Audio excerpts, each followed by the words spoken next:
Back on the live stream, Mark Rogers TV, the voice of college football. Please subscribe to my YouTube channel if you love college football, as we are just about 75 days away from kickoff. You can find the audio at Google Play, Stitcher, Podbean, and iTunes. And, of course, subscribe right here at YouTube. Leave your comments, your questions, and your likes and dislikes. That helps drive the channel as well. We've got Mike LaValle on the line from Last Word on College Football, Stephen M. Smith from Touchdown Alabama, and his week afternoon show, Monday through Friday, 2 to 4 Central Time, the way it is, 97.9, that Fox affiliate there in Alabama. How are we doing today, you guys? Fantastic, Mark. Always a pleasure to join you. Doing cool, Mark. Nothing wrong with joining Mark Rogers TV on a Thursday. There you go. That's what I like to hear. So, two of my main SEC guys breaking down the quarterback and running back positions. I'm looking at a quarterback slate that loses very little talent from last season, Danny Etling and a few others, but very little. Most of the guys coming back, Mike. And your thoughts concerning the top five? Yeah, Mark, for the first time in a couple of years, the quarterback position entering the season is not as weak against the other positions as it has been in the past few years. One reason for that is because you had about 10 NFL draft picks at running back. You lost about 10 running backs to the NFL at running back. So the quarterback position's looking stronger than it has in the past. So we'll go ahead and I'll give you my top 5 returning SEC quarterbacks. At number 5, it was really close.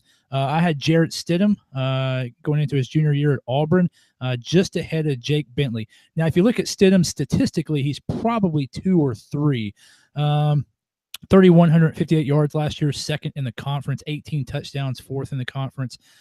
Here's the best thing about Stidham, 66.5% completion rate, tops in the conference.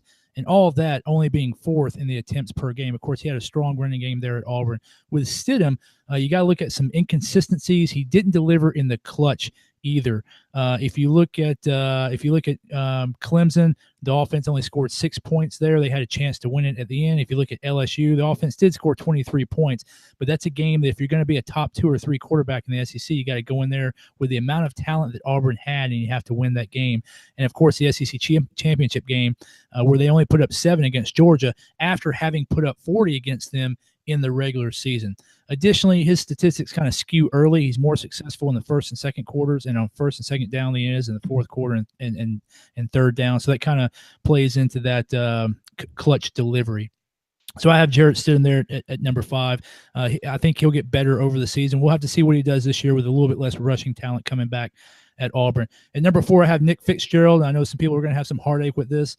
Returning senior at Mississippi State, big guy, 6'5", 230. Not a lot of people want to tackle this quarterback. He only had 1,782 yards passing, 6.2 yards per attempt, 11 interceptions, but he had 984 yards rushing, 14 TDs on the ground, over 6 yards per carry. Now, Fitzgerald kind of regressed last season. In 2016, he had over 2,400 yards passing and over 1,300 yards of rushing. It's going to be interesting to see how Fitzgerald does. Of course, he had that gruesome broken leg at the end of the season last year, and he's losing the dual threat quarterback whisperer in Dan Mullen, who moved on to Florida. So it's going to see how he does this year. Big question mark there in Starkville.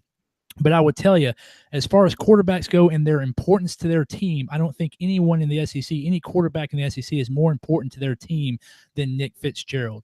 You look at a lot of these guys, we'll talk about Jalen Hurts and Jake Fromm. They're battling for their jobs, or at least Jalen Hurts is. Without Nick Fitzgerald there last season, to me, he's the most important quarterback to his team. At number 3, we can talk about this. This is pretty interesting. I have Jalen Hurts. So I think he's the 3rd best returning quarterback in the league, and he's battling for his job. That's the embarrassment of talent they have there in Tuscaloosa. And I'm sure Steven's smiling. Rising Jr., 2,000 yards, 60% completion rate, 17 touchdowns. And here's the best part: 17 touchdowns and 1 interception. 1 interception the whole season. I mean, come on, man. He regressed a little bit from 2016 as well, particularly in the passing game where he had over 2,700 yards, 23 touchdowns. But again, obviously Jalen Hurts has that dual threat capability too. 855 rushing yards last year, almost 1,000 the year before. Some people will argue that he's a system guy. Some people will argue that you can put any average quarterback into Alabama's offense, hand it off to those running backs, and just kind of dink it and dive it. You also got to remember that he's went through in his 2 years. He's went through 2 different offensive coordinators. He's very mobile, and he has that stable of running backs behind him. So I think he's probably better than most people give him credit for. I think he gets knocked a little bit by being in the Alabama system. And the bottom line is he does what they ask him to do. So it's kind of hard to fault a guy for executing the game plan. I think his stats would be a little bit different if he had a different offensive philosophy from the coordinator, if they went deep a little bit more. But, he's a guy, when you talk intangibles, he's a guy that just wins. I think he's got one loss on his record in his 2 years there in Tuscaloosa. So I mean, that's hard. He's got two, Mike. He's got two, Mike. But two, yeah, I would go with 1, but 2. 2, you're right. I think Mike's going to drop him out of the top 5 now since he's got 2 losses. 2 losses in 2 years. So at number 2, I have Jake Fromm, rising sophomore at Georgia, 6'2", 225. When you look at the prototypical quarterback, he's kind of built like that. 2,600 yards last year. He did all this as a freshman, 9 yards per attempt. That was second best in the conference, 62.2% completion rate, second best in the conference, 24 touchdowns, third best in the conference, all as a freshman going against SEC defenses. He's going to be better as a sophomore. He put up those numbers, only had 19 attempts per game, which was 10th in the conference. So his numbers, his effectiveness was far better than what Georgia's offensive coordinator asked him to do. He put up those numbers with 2 NFL running backs behind him that went to the NFL and probably 3 more future NFL running backs on the roster. And we'll talk about the running backs here in a minute. He's only going to get better. He did all this as a freshman. He showed leadership. He showed poise, took Georgia to the national championship game. He's going to have to do more this year. Obviously, losing Michelle and Chubb. He's got a great stable of running backs behind him, but after losing those 2 guys, I think Georgia had almost 4,000 yards of rushing last year. He's going to have to do a little bit more. So we'll really see if Jake Fromm is deserves that number 2 rating this season. And then at number 1, look, you can talk about intangibles all you want, but when you put up the numbers that Drew Lock has put up, he deserves to be number 1, the rising senior at Missouri. Here's the thing about Drew Lock. Most people think he's kind of diminutive in stature. He's probably the biggest quarterback in the SEC, 6'4", 225. Nick Fitzgerald has, Nick Fitzgerald's a little bit bigger, but he's got great size. He just looks small in the pocket. His numbers are ridiculous. 3,900 yards. First in the conference, 800 more yards on the season than anybody else, 304 yards per game, 70 yards more than the second-place guy, 9.5 yards per attempt, first in the conference, 44 touchdowns, first in the conference, 18 more than second place. Just incredible numbers. He had 3,400 yards last season as well in 2016.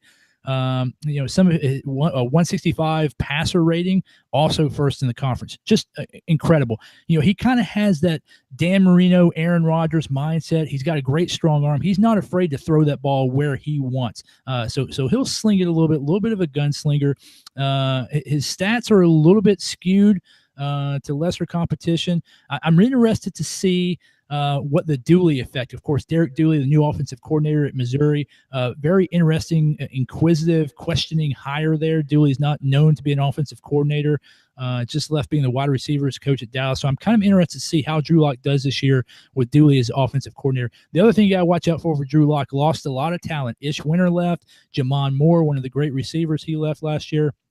So for Drew Lock to hold on to that top position and have a repeat of 2017, he's really going to have to work hard. He's going to have to bring it. He's going to have to find new talent, and he's probably going to have to overcome Dooley as the offensive coordinator. But there you have it. That's my top 5, Mark. Like I said, Jake Bentley was almost tied with Stidham at 6. You also got to look at, Keller Chris transferring in, Kyle Shermer at Vanderbilt, who's also battling for a job. A couple honorable mentions, but that's my 5. Lock at 1, Fromm at 2, Hurts at 3, Fitzgerald at 4, and Stidham at 5. And Mike, you bring up the possible impact of Derek Dooley taking over the play calling and offensive coordinator duties with Drew Lock, and it brought chuckles across fan bases across the SEC. But as an offensive coordinator, based on the feedback that I've received from people that follow Missouri football, that follow the SEC, they think it might be a good play for Drew Lock in preparing him for the NFL. in terms of Dooley's background and preparing Locke for the next level. Any thoughts about that? I mean, I have to take your word for it. I'll refer you to Cole Beasley's recent comments on Twitter about finally getting a good coach, good positional coach with the Dallas Cowboys. I mean, I don't see how having Derek Dooley as your offensive coordinator helps prepare you for the NFL. That was his Cowboys receivers coach was his only NFL job. Is that correct? Yeah, that's the only one I'm coming up with. But I'm just telling you, this is what I've heard from multiple people and read online from actually decent sites. Okay. That Derek Dooley is going to be good for Drew Lock moving on to the next level. So we invite everyone, as I have over the past few nights during the live streams here at Mark Rogers TV, the voice of college football, that you give us your top 5 at any position in the country. Of course, we're talking SEC quarterbacks and running backs here tonight. So Panther Pro 22 comes in with Nick Fitzgerald at 5, Jordan Ta'amu of the Ole Miss Rebels at 4, Tua Tagovailoa, Alabama at 3, 3B, so he sneaks an extra one in there. 3A is Jake Fromm of Georgia, Jarrett Stidham at 2, and Drew Lock at number 1. So what else makes this conversation interesting to me is that I think most projections that I see online typically look at the player and look at the system, look at the playmakers around him, and considering the quarterback position reliant upon the offensive line, and take all that into consideration and say who are going to be statistically the 5 best players at the position this season. That's not how I do it. I just simply say these are the 5 best players at the position, and the offensive line play may mean that who I think is the best quarterback may only have the 4th best statistics because he's playing behind an inferior line and doesn't have the playmakers. I try to take the Tom Brady model that if you put him on the worst offense in the NFL, he would still be Tom Brady and arguably the best quarterback in the NFL, but he would not produce the same statistically as he does with the New England Patriots. Just the way I approach it, there's not a right or wrong. Some take supporting cast into the equation. I try to eliminate it. It's impossible to do so, but I try to factor that in and eliminate the supporting cast, the opportunities, and the system as well. All right. Of course, we've got Stephen M. Smith of Touchdown Alabama on the line. And before we kick it to Stephen, after this video, what you need to do, any of the viewers out there, you go to Mark Rogers TV and you search top 5 and then fill in the blank. Whatever the conference, whatever the position, you will find a list of videos from previous years. And if you want to see where we at times look like geniuses and at other times look like complete knuckleheads, you will find it right there. All right, Stephen, I would love to hear your top 5 in the SEC at quarterback. Top 5 at quarterback. Really enjoyed Mike Novall's list there at number 5. I'm going to go Tua Tagovailoa at number 5. And the reason why is when you look at the body language of the supporting cast coming back, especially not just in the national championship game in spring ball, but throughout the season, the body language of the offensive line, body language of wide receivers, of running backs really seems to be more so favoring Tagovailoa. Once again, Jalen Hurts has got the experience, but the one thing that Hurts needs to free himself from is that fear of making a mistake. You looked at a lot of times last season, early on, he seemed to have improved in that regard, distributing the ball to a number of receivers. I'm not sure if it was the Arkansas game or the Tennessee game or the LSU game in the middle of the season last year, but that fear kind of gripped him, and you saw him really take steps back. So can he free himself from making mistakes is the question mark with him. Reason why Dan Enos from Arkansas is in Tuscaloosa right now as the quarterback's coach. But when you look at what Tua brings to the table as far as the passing ability, opening up receivers, opening up tight ends, running backs as well, and for the full potential as a whole is concerned, number 5, I would go with Tua Tagovailoa for the Crimson Tide. At number 4, give me Jake Fromm of Georgia. Had an amazing year last year coming in when Jacob Eason got hurt. Had a great year there. 2,615 yards passing, 24 touchdowns, 7 picks on the season for Jake Fromm. For me, it's can he duplicate these same numbers with more pressure being on him next season, seeing how Nick Chubb, Sony Michel, both off to the National Football League. You do return Elijah Holyfield. DeAndre Swift is back at the receiving end. You've got Riley Ridley. You've got guys like Terry Godwin Jr., Miko Hardman, also Isaac Nauta at tight end. So you've got weapons there if you're Jake Fromm, but can you handle more responsibility being on you is the question. But I got him at number 4. My number 3 guy, Nick Fitzgerald. Nick Fitzgerald, heart and soul in Mississippi State. Mike hit it dead on the head when he went down in the Egg Bowl against Ole Miss, took all of the air out of the Bulldog sail. Nick Fitzgerald did take a step back in the passing game. I think he had 11 picks last year, overall 29 touchdowns. If he can get more fine-tuned with his accuracy, having Joe Moorhead as the head coach, not Dan Mullen, but if Joe Moorhead can come in and do some things, will be very interesting. Number 3, got Nick Fitzgerald.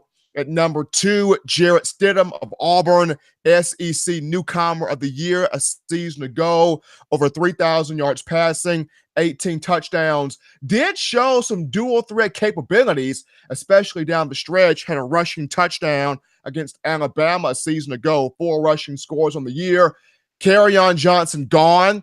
You've got some guys from the offensive line, including Braden Smith gone, some defensive pieces gone, but Auburn does return a litany of guys in the backfield. Cam Martin, Asa Martin, Tredarius Whitlow, Devin Barrett, just a litany, linchpin of backs there for the Auburn Tigers. So if they can run the football with Gus Malzahn and continue to provide the throws for Jarrett Stidham as he's making them downfield, I got him at number 2. At number 1, it's self-explanatory. It's Drew Lock.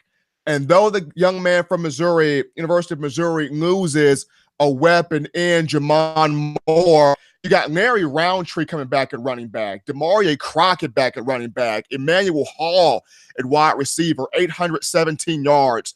Jonathan Johnson comes back with 724 yards. Of a tight end, had 11 touchdown receptions a season ago. So Knox got the weapons. Yes, the biggest name of them all was Jamon Moore, but he's got guys coming back under head coach Barry Odom. If Missouri can find a defense, I mean, by God, if they can find a defense over there in Columbia, it will be really nice for the Tigers. But offensively, Knox got the weapons. He can matriculate, move the ball downfield. So mine, I've got Tua Tagovailoa based off potential and body language of people around him. Number 5. Number 4, Jake Fromm. Number 3, Nick Fitzgerald. Hopefully he is healthy this season. Number 2, Jarrett Stidham of Auburn. Number 1, Drew Lock, Missouri. Steven, I'll just tell you, you talk about Jalen Hurts and getting away from that fear factor. I'll tell you, he did not have that fear factor against Tennessee. You can cross that one off the list of games. That was possible. Hey, the other thing is, Mark, I'll tell you, your viewer said Ta'amumu and Tagovailoa also in the top 5s. I think both of those guys are great quarterbacks. They're both honorable mentions. I just don't think the body of work is there to put those in the top 5 returning quarterbacks. Obviously, by the one half of the championship game, Tagovailoa is a great talent. Steven's down there every day. He sees that. So that's valuable information that he's given us. With Ta'amumu, he obviously doesn't have the full season. Again, great talents, and they might end up in the top 5. I just think, when you kind of talked about how you ranked it, Mark, when I rank it, the body of work, the potential is certainly there. Absolutely no doubt. But the body of work to list him as a top 5 returning quarterback for me is not there. So there's nothing more that you can go on more reliable than the body of work and the track record. Certainly, most of the people on these lists are going to have a track record that's significant and it's productive. Obviously, they wouldn't be the top 5 at their particular position within a conference, but just to let you know how I approach it, certainly that's my biggest component, but I also try to project. So I'm not reviewing the top 5 from 2017, I'm making a projection as well. So, for example, last night, top 5 ACC running backs, I included a freshman in Lorenzo Lingard, the number 1 rated running back or number 2 rated, depending on your service, back in the country coming to Miami and projecting that he's going to be one of the top 5 backs in the ACC this season.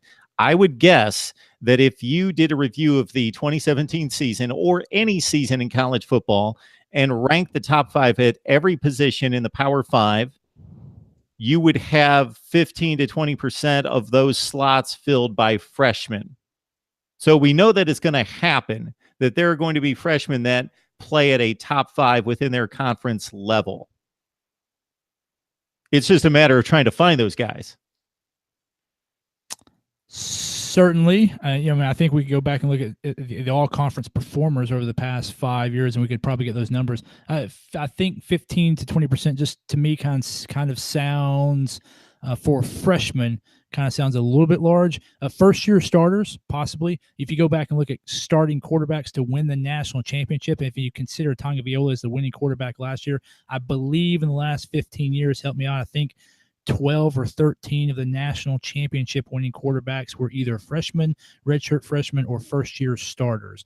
I would have to go back and do the research, but the number is astronomically high for what you would consider the most valuable position on the team that wins the championship. So I mean, I understand the potential there, but to me, the body of work, proving it on the field at that level, just carries so much water with me.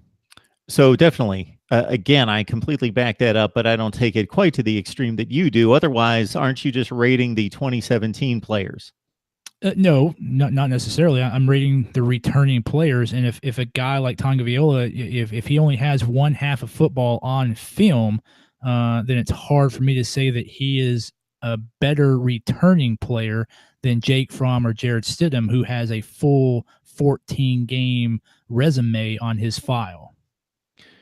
So I'm going to take it slightly out of the conference, but I'm going to stay 1 foot in the conference. In week 1, we've got an interesting matchup with LSU taking on Miami. If you watched Miami play at all last year, Malik Rozier was a train wreck at times. He still put up good statistics, 3,000 yards, 26 touchdowns, just based on the playmakers around him. And not that he doesn't have talent to a certain degree. He won the starting job at Miami, but he's taking on a player in Joe Burrow who's proved nothing at the collegiate level.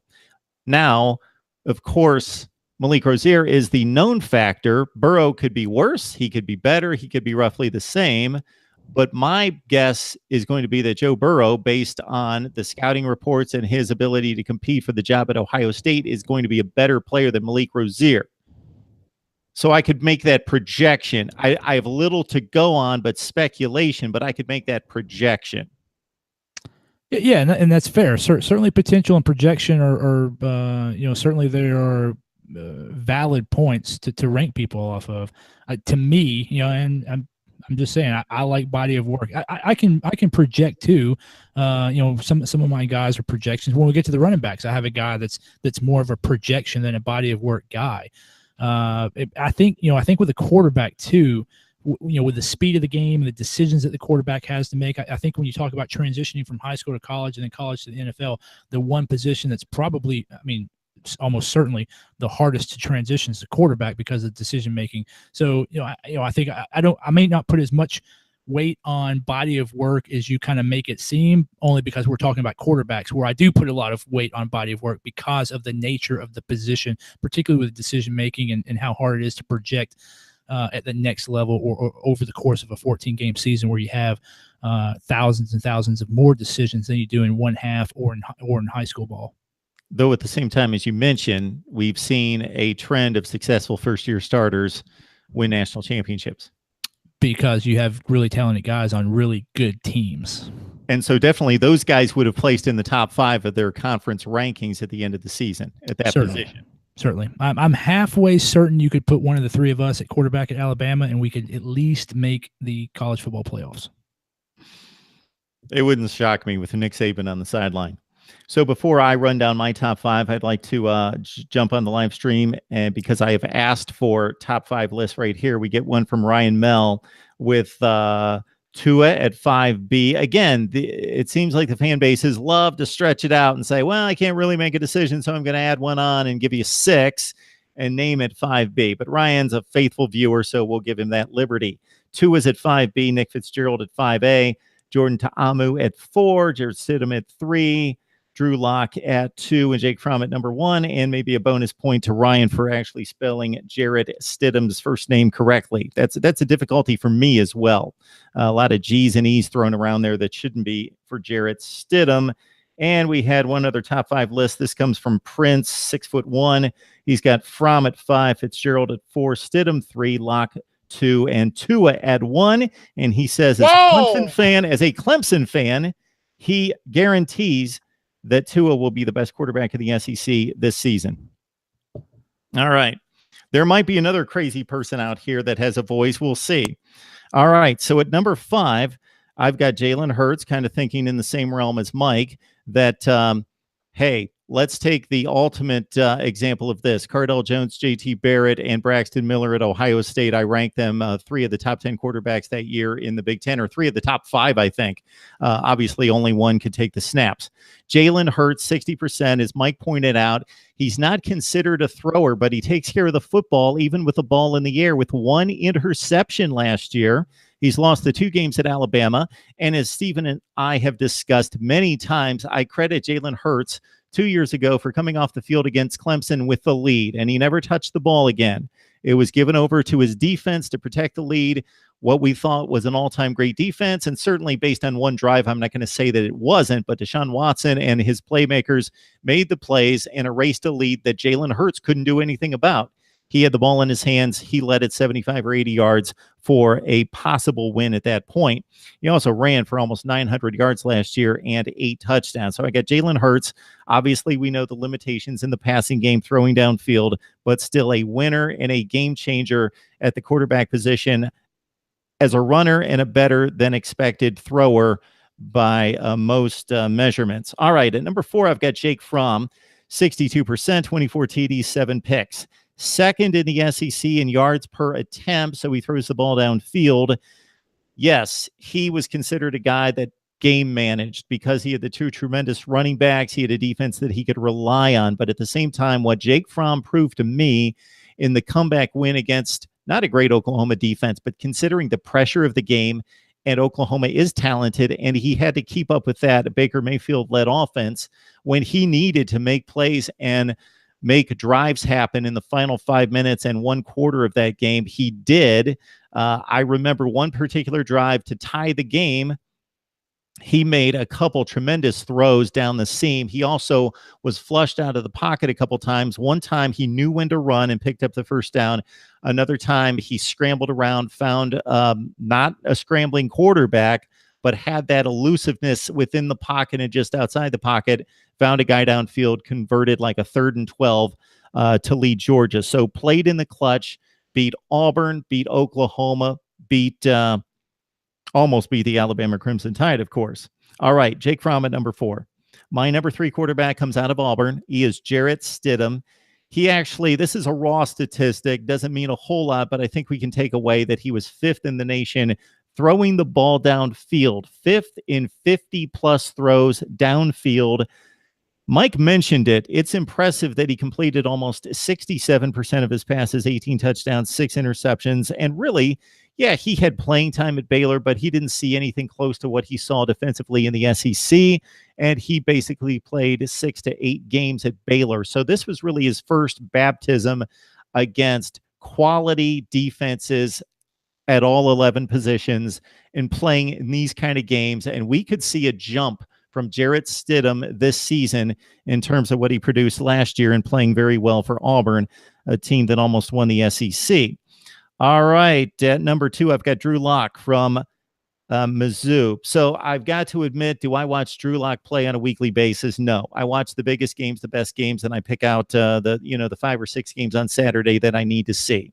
I've seen Drew Lock on the highlights all over the place. I saw the bowl game against Texas, where his offensive line was overwhelmed by a really good Texas defense led by Malik Jefferson up front, and an NFL caliber defensive team in terms of a number of players on that side of the ball for Texas. But the one context I'll put on the statistics that Drew Lock put up last year with 44 touchdowns is that he threw 13 touchdowns against Missouri State and Idaho.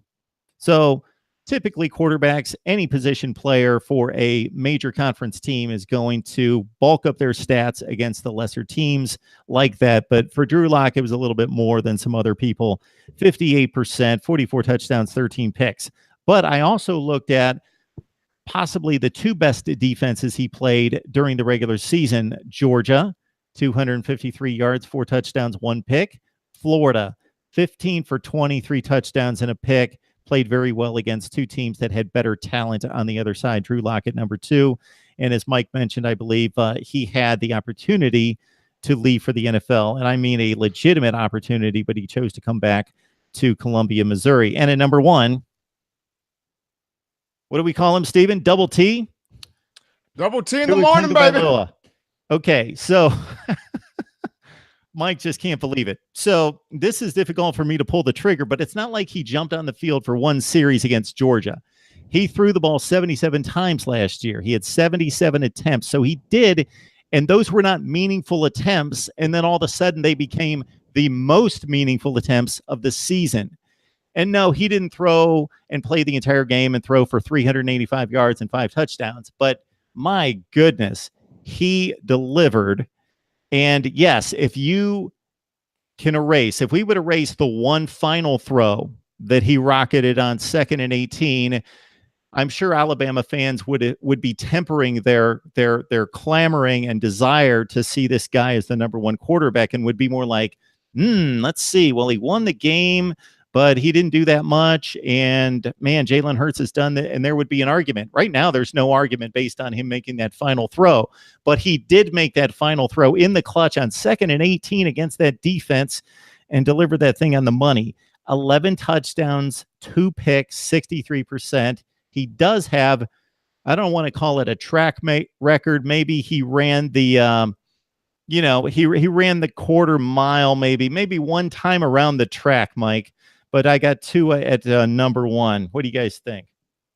You do realize that if you take away those 13 touchdowns from Drew Lock, he still has 5 more touchdowns than anyone else in the conference. I mean, Drew Lock has 8,500 yards in his career. And how many does Tagovailoa have in his career? I mean, I understand that Tagovailoa is a really good quarterback. Let's see, 71. Drew Lock has 71 total touchdowns in his career and 8,500 yards. Tagovailoa has what, maybe about 400 yards and 1 or 2 touchdowns in his career. I mean, I got it. Tagovailoa is a great quarterback. He may be the starter at Alabama this year. But Mike, I also put him number 1 over a guy who has 8,500 career yards and 71 touchdowns. But I just don't see it. But Mike, you've laid it out for us already. He's thrown 77 more passes than Jameis Winston did or Johnny Manziel before they were given the job and won Heisman trophies. Did you project them as the number 1 person in the conference that year? Absolutely, I did not. I had no Okay. idea who they were. Well, Johnny Manziel, I didn't. Winston, I did. But I'm going to make that projection that who is going to be the best quarterback in the SEC. Bold move. I like it. I will say this right now. This August camp will be one of the more intense ones in a long time. Just seeing how Alabama, you got Michael Locksley as your offensive coordinator. You bring in Josh Gaddis from Penn State, who will be the co-OC and wide receivers coach. And then you got the guy in Dan Enos, who the 3rd year of Brandon Allen, and people had Brandon Allen casted off as dead. And Dan Enos comes in there in 2015, and what did Brandon Allen have? A 65.9% completion clip, 3,440 passing yards, 30 touchdowns to 8 picks, something along that line. And Brandon Allen is now in the NFL. So you got a guy in Dan Enos who's going to improve that entire quarterback room. So this August camp is one Mike Novall and Mark Rogers. I will be probably drenched in sweat every day in August watching this. Hey, Mark, let me ask you one question. Sure. You talked earlier about explaining your rankings. That you're looking at the best quarterback. Strip everything else away, the best quarterback. If you were an NFL GM right now and you had to draft either Drew Lock or Tua Tagovailoa to your team, which one would you draft right now? Drew Lock. Oh. Okay. I'm not projecting NFL status. There is also a running component involved here. I am taking the quarterback position as a whole as well. This is not just the best throwers in the SEC. Okay. I'm also going to run down an honorable mention because there's some guys that just slide out of this top 5 that they could be considered and could jump up there. So you guys both, I believe, had Nick Fitzgerald in the top 5, correct? I did.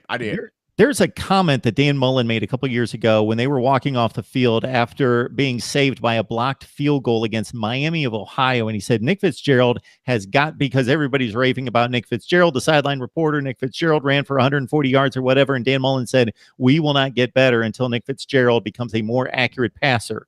I don't know that that's happened. Now, he hasn't been helped out by having a marginal receiver core, and he gains the number 1 JUCO wide receiver in Stephen Guidry this year and some really good recruits, so that could help him out. And again, I'm trying to strip that away, but I'm also painting the entire picture of quarterback play. But a guy runs for over 1,000 yards 2 consecutive years and 30 touchdowns in 2 seasons, and that goes into the mix. And it was difficult for me to leave him off. Kyle Shermer has brought life to the Vandy passing game, which was just abysmal for a few seasons there. 2,800 yards. And it would be difficult for a lot of SEC fans even to name the quarterback that was second in the conference in TD passes. But it was Kyle Shermer. He's also battling for his job this spring. At one point in time, Kyle Shermer was leading the conference in efficiency last year at one point in time.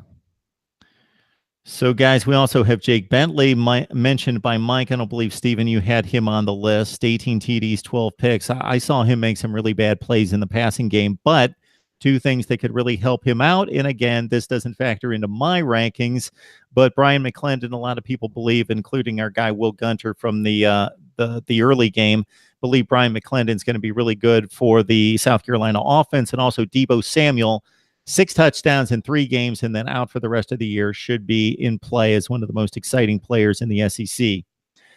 I don't think Felipe Franks is anywhere close to this list, but playing for a prominent program in the SEC, I'm going to mention him. 55%, 9 touchdowns, 8 picks. And Jordan Ta'amu made somebody's list, made all the lists that we're naming from the live chat here with 11 touchdowns and 4 picks. And really, the Ole Miss offense barely missed a beat without Shea Patterson. And then we've got a quarterback battle as well at Texas A&M with Kellen Mond and Nick Starkel, 2 guys that haven't lit it up to date, but they have substantial playing time. Any thoughts on any of those guys? I'm gonna look at the Texas A&M between Kellen Mond and Nick Starkel, both quarterbacks. I mean, Kellen Mond is highly athletic. I think Jimbo Fisher coming in is going to have a decision to make. But I look at just Nick Starkel, bigger arm, a guy that can really launch the ball downfield. Did have an injury at the start of the year against UCLA, but I like Nick Starkel in that one. I like what Jordan Ta'amu did for Ole Miss last year, even with the injury to Shea Patterson. And now Patterson going to Michigan to join the Maize and Blue. The thought of Jake Bentley, my long issue with Jake Bentley, if he could calm down with being he's a bit too erratic at times. If he can taper some of that back, Jake Bentley is a really special player. And then Kyle Shermer, you mentioned it, Mark, has brought a lot of life to the Vanderbilt passing game. Probably the most life Vanderbilt has seen at quarterback since Jay Cutler. So Kyle Shermer's pretty good. So, guys, I've done a poor job of producing this show. We're going really long here, but Justin Fields, Emory Jones, Keller Chris to a different extent, and Joe Burrow would be the guys that you would throw in the Jameis Winston, Johnny Manziel possibility ranking. All right, let's go to the SEC top 5 running backs. Always a loaded position. A lot of guys coming back, Stephen. A lot of guys coming back. At number 5 for me, I'm not going to go with a certain position. I'm just going to take a group as a whole. At number 5, I'm going to go with Auburn's running back group. Normally, Gus Malzahn will have one hot hand, and he will ride that hot hand to the end, whether it's Kerryon Johnson, Cam Petway, guys like that, Trey Mason in years past, Cameron Artis-Payne. He will run that hot hand to the end. Now, at this upcoming season, you got Tre'Davious Whitlow, you've got Devin Barrett, Asa Martin, Cam Martin, A lot of big backs back there. Who becomes the big-time guy remains to be seen, but a very talented running back room the Auburn Tigers have. So I would go with Auburn's entire room at number 5. At number 4, give me Larry Roundtree of Missouri. This guy had over 700 yards rushing a season ago. I know Demarie Crockett's the main back, suffered a little bit of an injury last season, and Roundtree took over. I like his speed, his burst in the open field. So give me Roundtree at 4. At number 3 on this list, Aris Williams of Mississippi State piques my interest a lot. Coming back with the likes of Nick Fitzgerald at quarterback. Aris Williams played pretty well last season. Had his best game, I believe, against Alabama. Had 98 yards rushing against the Tide.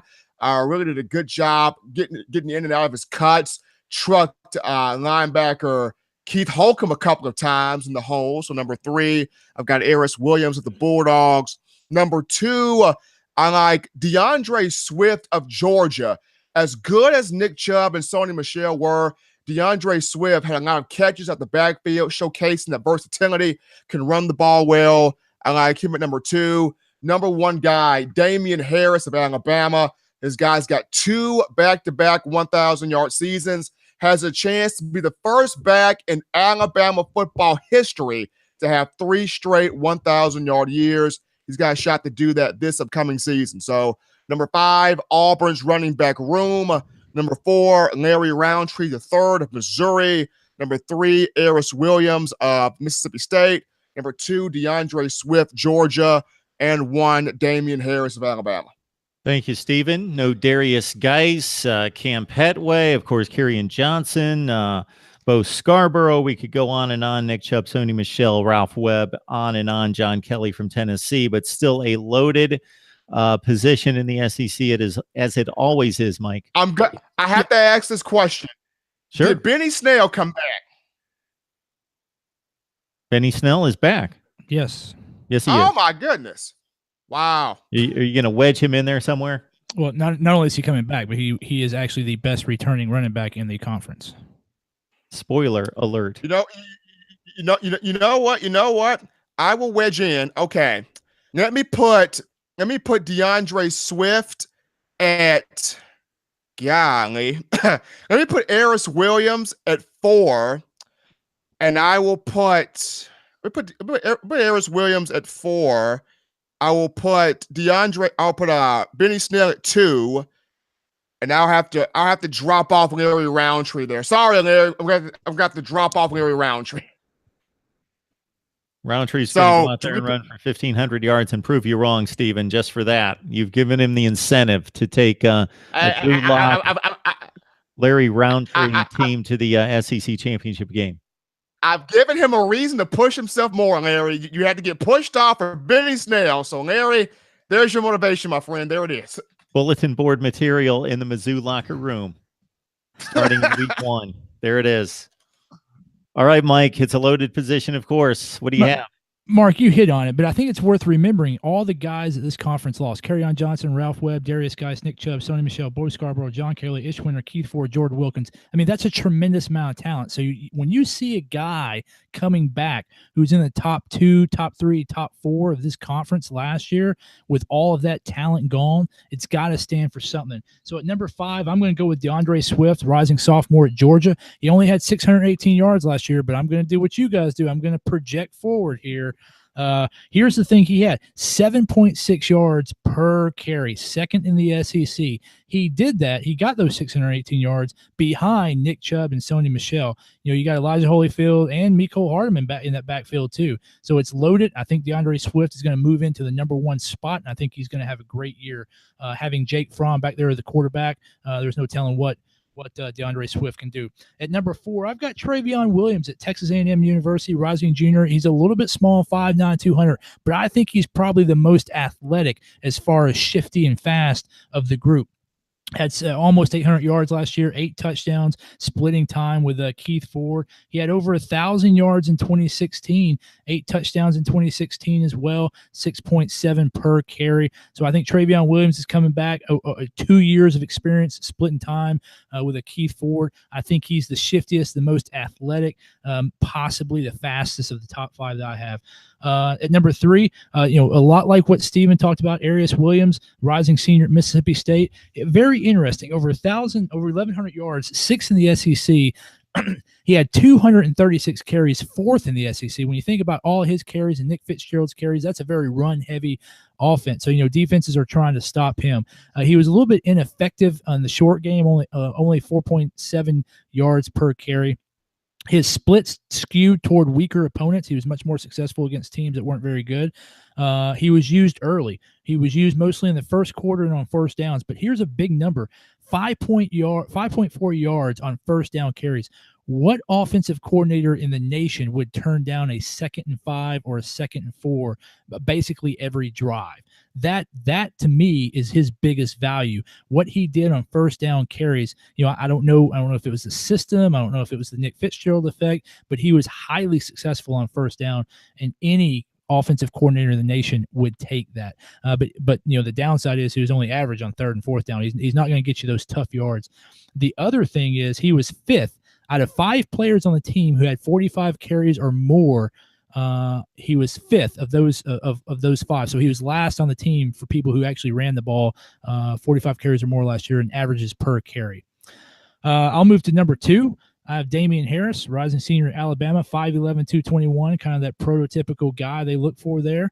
Last year, 1,000 yards, just like Steven said, 2016, 1,000 yards as well, 11 touchdowns, 135 carries. So, his stats are 6th, 7th, 8th, 9th in the conference, but his carries 135 because he split them with Bo Scarborough and to a lesser extent Jalen Hurts is only 10th in the SEC. So his effectiveness was much higher than his efficiency. But, he much like Arius Williams, he was a first down kind of guy. Bo Scarborough kind of carried it on the back end, 3rd and 4th down and 4th quarter, and Jalen Hurts. Damian Harris kind of set the table for those guys to have the success that they did. 7.87 yards on first down. Tremendous. Defensive coordinator's nightmare.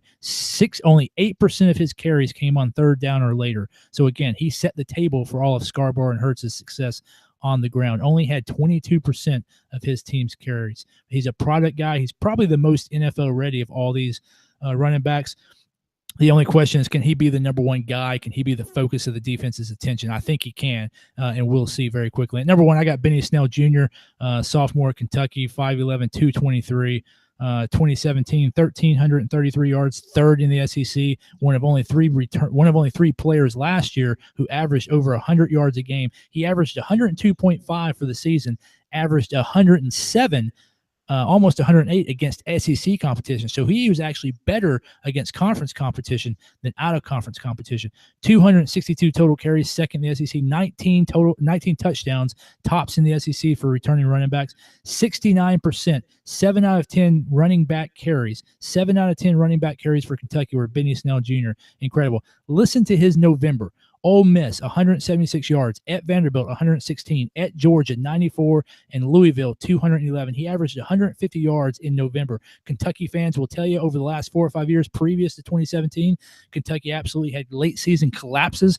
Benny Snell Jr. made sure single-handedly that Kentucky wasn't going to have a late season collapse last year, averaging 150 yards in the 4 games in November. And this wasn't like Eastern Kentucky State or Southwest Ohio. This was Ole Miss, Vandy, UGA, and Louisville. Those are 4 really good teams, and a couple of those teams have some decent defenses, Vanderbilt and Georgia, and he still did what he did. Almost 5 yards on first down, 16 to 25 carries on 3rd down and less than 3. He converted first downs on 16 of those. To me, going back to Nick Fitzgerald being the most important quarterback on his team, to me, Benny Snell Jr. is by far the most important running back on this list to his team. So that's why he gets my number one spot. Damian Harris at 2, Arius Williams at 3, Trayvon Williams at 4, and DeAndre Swift at 5. Mike, we know your guy, Kevin McGuffey, is just twisting your arm, getting you to select Benny Snell at number 1. That's what the deal is there. Well, I mean, he didn't have. I mean, the numbers twisted it most. The empirical evidence twisted it the most. But yes, Kevin McGuffey did actually chime in on the tweet machine, and he was very adamant that Benny Snell Jr. should be the number 1 pick. All right. Before I get to my top 5 running backs in the SEC for 2018 and my projections for those top 5 running backs, we're going to look at the live chat because a number of you have chimed in. Panther Pro 22 just couldn't hold it to 5. He went all the way to number 10 with Edwards, Hilaire, and Brissett. So I love the Stephen M approach here. When you take a collection of running backs and say they are the 5th best running backs in the nation or the SEC, whatever the category, they're not the same guy, Stephen. It's not the same guy. Whoever wins the Auburn starting job, he's not the same as the other guy. That's why I went with group instead of just one guy. Okay. All right. So it's the LSU contingent for Panther Pro 22 at number 10.